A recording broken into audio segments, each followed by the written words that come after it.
Dnes si vymodelujeme takúto krytku do plota. Bude to vonku, takže to bude musieť byť UV stabilné. To znamená, že pravdepodobne je filament ASA.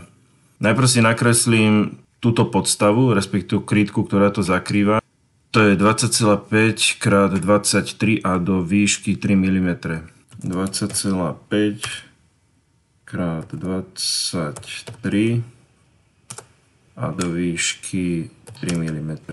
Tak, to by sme mali. Ďalej.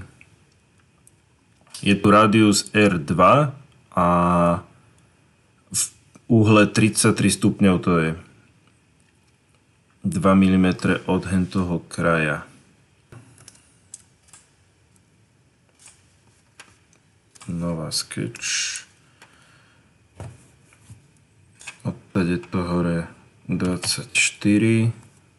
Odtade to dole je toto. A teraz si toto potrebujem dať, aby tu bol ten úhol 33 stupňov. A z tejto strany to boli 2 mm sa mi zdá. Spravím si to hneď aj ten radius. To je 6, takže ja tam potrebujem 2. Takto. No a to má 20 mm. Mne v podstate stačí spraviť iba jeden kus. Takto a minus 20. No a to je všetko. Žiadne hrany sa tam zrážať pravdepodobne nemusí, ak som sa na to dobre pozeral.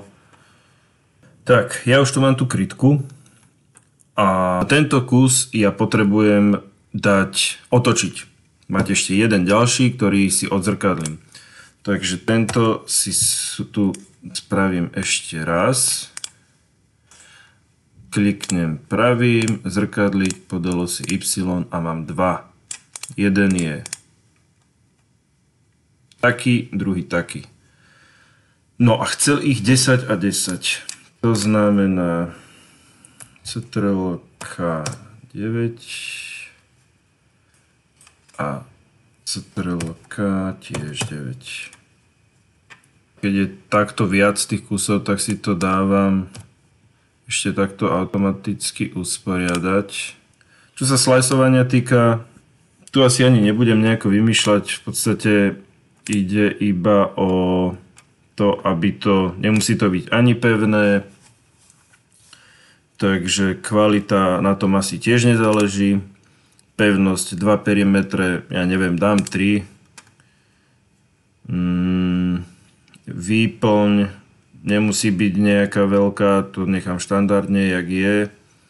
Rýchlosť, tam nemením nič, podpery netreba. To je v podstate všetko. Sliceovať. Ešte sa na to takto pozriem, ako to bude vyzerať, ale vyzerá to dobre. Necháme to aj tak. No dobre.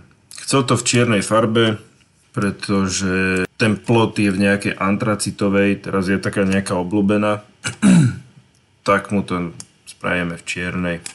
Za 2 hodiny bude hotovo. Všetko.